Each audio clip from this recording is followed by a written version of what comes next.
So how much money do you need to be rich? If you are trying to be an entrepreneur, this is a question that you should ask yourself and that you should be already developing answers to. And I think the true question isn't how much money is rich, but it's really how much money is enough. And some people think that there's no real way to try to actually mathematically come to an answer of what's enough.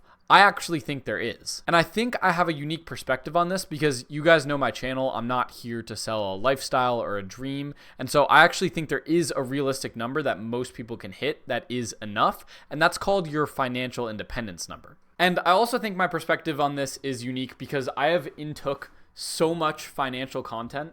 And some of the books that I've read on making money, like this is just massive. This is kind of heavy to even hold. But a lot of what I'm going to say in this video comes from this book in particular called The Algebra of Wealth by Scott Galloway. Now, if you don't know him, Scott Galloway is an NYU business professor, and he basically talks about what does it mean to be rich or be wealthy or achieve financial independence. And there's a couple different frameworks to approach this. So I want to go through with you guys like an actual more formalized answer to this question so we can at least know our first initial goal as an entrepreneur is to hit a number to have enough. And then if we want to pursue more side hustles after that for the sake of it, we're totally happy to do that. And I personally anticipate that I will be doing that in the future. But I'll know 100% when I'm pursuing money out of joy versus when I'm pursuing money out of having enough. And this way you don't get trapped in a materialist rut where you're just consistently inflating your lifestyle to try to keep up with the amount of money that you're making. So I'll start with the worst ways to conceptualize how much money is enough or how much money is rich, and then go into what I think is actually the best way to conceptualize how much money is rich and how much money do you yourself actually need.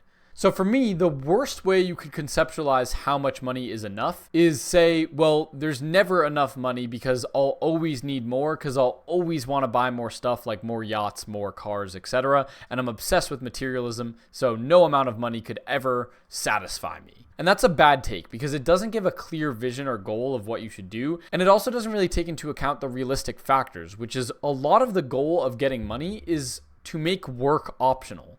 And if your goal with the amount of money you make is to make work optional, you don't need $10 billion. You could have a lot less money than that and work would still become optional for you. And you could really just pursue the things that you actually want to pursue. So in that respect, there is an amount of money you can make that you can live off of with work being optional. So you don't need infinite money, and there is some amount that's enough for you to at least completely live for free off of, and working being 100% optional for you, and then you can just pursue the things that you actually love. And realistically, that should be most people's goal. So the next way you could view making enough money is not by how much you need to sustain your lifestyle, but by comparison to other. Now, again, I think this is a pretty awful way to look at money because you should really use money as a tool to see what it can get you and not use it as a comparison metric to just see if I'm superior to this person or this other person based on the amount of money that I make. But if you did want to view it this way, the common approach is if someone asks how much money is rich, the answer to that is if I make more than my wife's sister's husband, I am rich. So in other words, if I bring home more for my family than my wife's sister's husband is bringing home for his family, I'm richer than he is, and that's enough money for me to feel rich and be rich. And yes, this is a funny way of looking at money, and it's a funny approach, but this is a pretty bad way of understanding money, again, in my opinion. Because really, you're using money as a way that's just gonna hurt you, when, again, what you should be using money for is a tool to push forward doing the things that you love and missions that are actually honorable. So with this channel, the mission that I'm trying to push forward that I do truly believe is actually honorable is changing the make money online space and the status quo in the world from people gatekeeping money and money-making strategies to people being willing to be transparent about that. I want to shift the culture to that, and I personally use money as a tool to achieve that goal. Whether I make more in 1 month or less in 1 month than my wife's sister's husband doesn't change how close I am to that goal, other than maybe if I had more money, I could use it to edit videos better to push my goal forward. But it's only worse as a tool rather than as a measure in and of itself. Now, don't get me wrong, I also do like using money as a measure in and of itself because I like the game of entrepreneurship and I like the process of learning how to make more money and scale stuff and help businesses earn more money. But again, it's not a thing to compare to increase my self-esteem and superiority. It's just a hobby that I have. Okay, some people's hobby is how many balls can I juggle? That's a stupid numeric measure, but as long as you understand that that's a hobby, then you're fine. And I think it's the same with money. I like seeing numbers on a chart go up and to the right and seeing the numeric amount of money that I'm making increase. But I view that in large part as a game that I just enjoy playing, and it's, again, on its own, just a big hobby for me. Maybe one would describe it as a bit more of an obsession than a hobby. But now here's the actual way that I think people, and this is what I do, can go about calculating how much money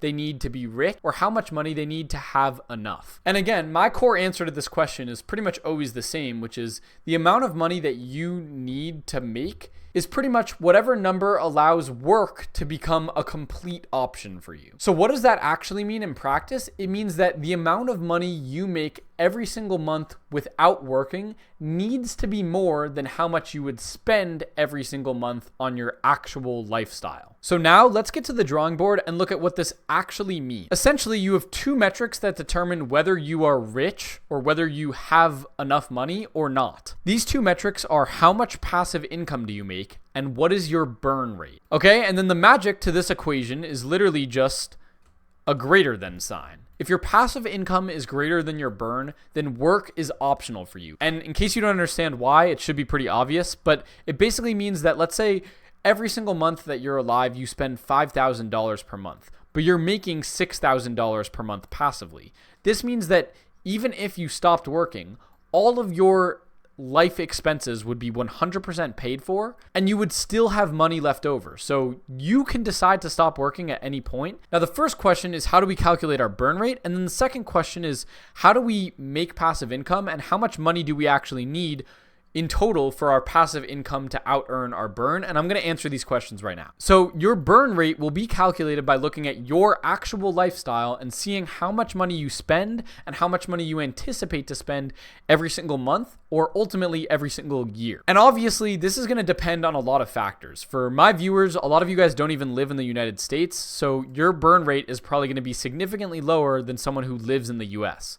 But even within the United States, the city that you live, the house that you need to live a comfortable life, how many kids you have, where you want to send your kids to school, these are all things that are going to affect your burn rate that you need to know to actually calculate how much money you need to be rich. So this is why it's very, very important to actually be budgeting. Now, if you don't budget right now, I think the genuine easiest way to get into budgeting is through something called Rocket Money. I have it on my phone, and there's a big misconception about it. It's actually completely free unless you want to use their net worth tracker. But Rocket Money actually allows you to track all your financial transactions and see how much money you're spending every single month completely for free. So I've found that feature extremely helpful, and it's literally the easiest way to get into budgeting, in my opinion, since it automatically tracks stuff for you.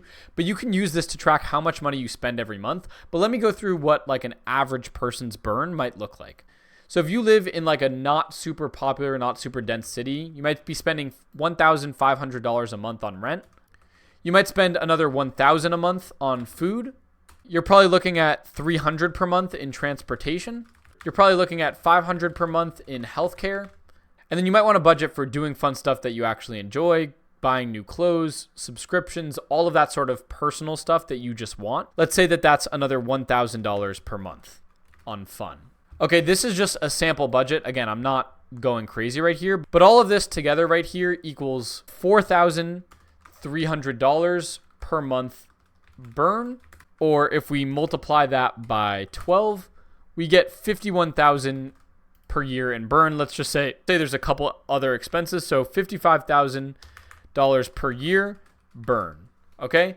So now we know how much money roughly we spend per year just on living. Now, obviously, based on your personal needs and budget, you should do this your own way. Like, again, it's going to depend on a lot of stuff. And what I really think most people should do, I'll get into this more complex thing towards the end, but really what you should do is you should have a worst case scenario burn and a best case scenario burn. Your worst case scenario burn should just be, how much do I need to live if I was just going to live the cheapest lifestyle that I could comfortably still manage? Then you'll have a passive income number for that. And then you should have also a best case scenario burn. Let's say you were making as much money as you possibly could and everything could fit within your budget. Well, you might want to do other things like sending your kids to private school and going on trips. And you might add that to a more higher end version of a comfortable lifestyle lifestyle that isn't going crazy. That should also be part of your burn, especially if you're younger like I am, and there's a lot of things to consider with how much money you're going to be spending every month. Like there's a lot of unknowns. Again, like a huge expense is going to be if you have kids and how much money you are going to spend on those kids. So I'll get into that later, but since I'm just starting with the very simplest version,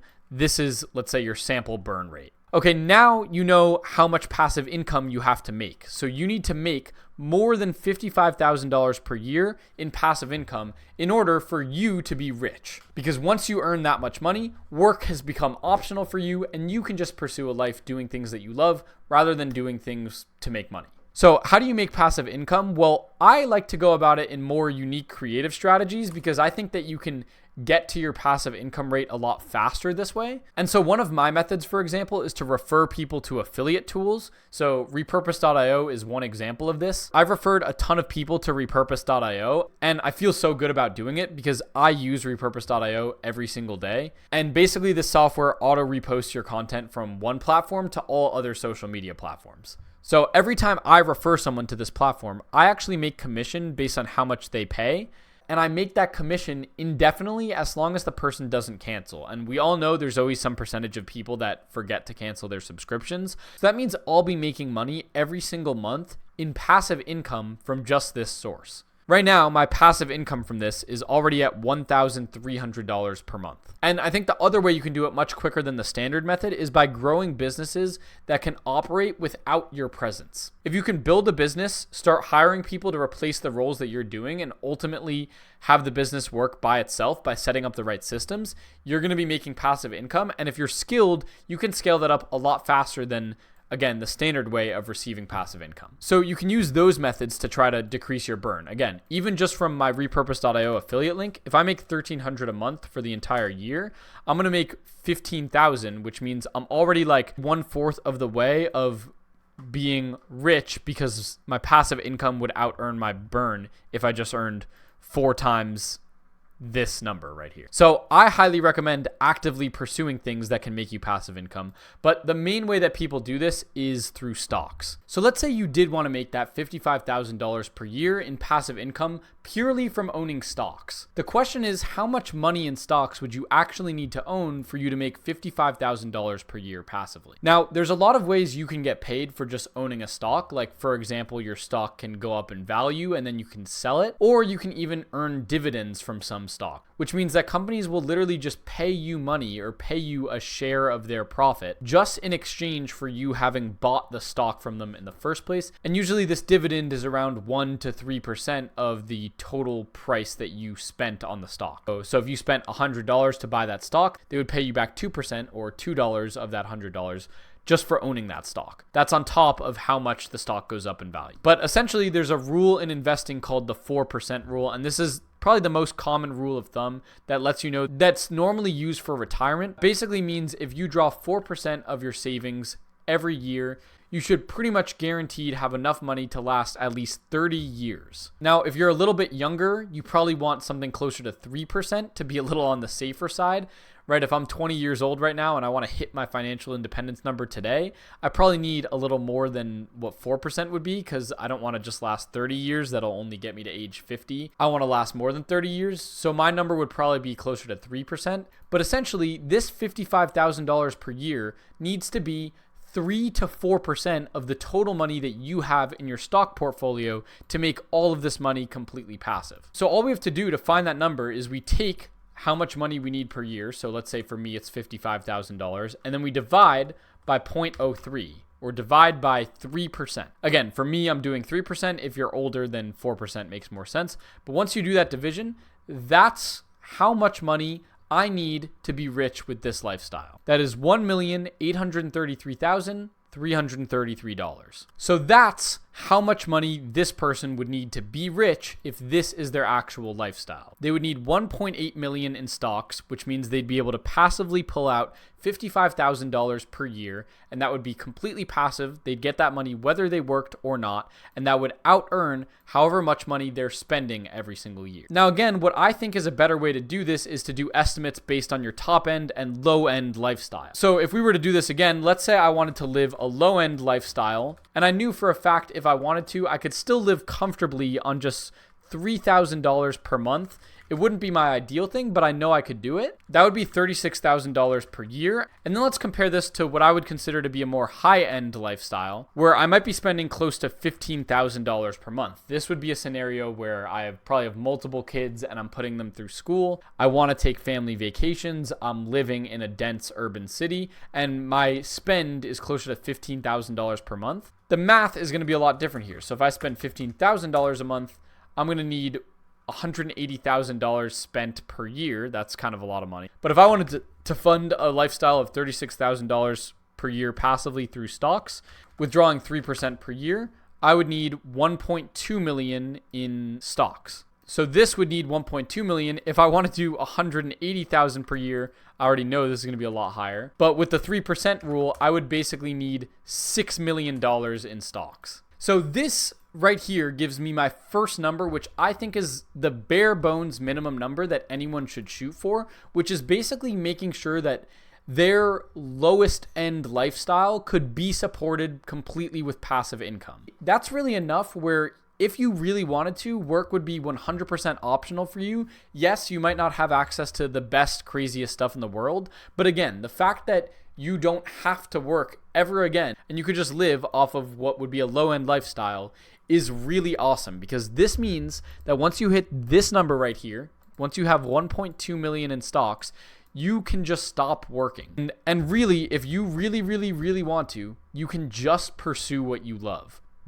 That's it. You never have to work if you don't want to. I think reaching this number for a lot of people, depending on, what their lifestyle is, but if they really try to live a low-end lifestyle and try to do that comfortably but low-end, most people can hit their financial independence number within 10 to 20 years of grinding, I think. Again, that's my personal opinion. It's going to depend on how much talent you guys have, your connections, how much money you're actually going to be spending a month. But I think most people, if they're diligent and if they're really trying their hardest, can get here and then do whatever they want with their life after this point. I think this number right here, the 6 million, let's say you wanted to spend $15,000 per month passively, this is definitely a little bit more aspirational, especially if you want to hit this number quickly. That's pretty difficult. But with that being said, it still is good to have a vision for if you wanted to fund your higher end lifestyle where you had kids and you put them in private schools and all this other stuff, and you lived in a dense urban city, you now at least know how much money you need to have for you to be rich if you really want work to be optional for you. And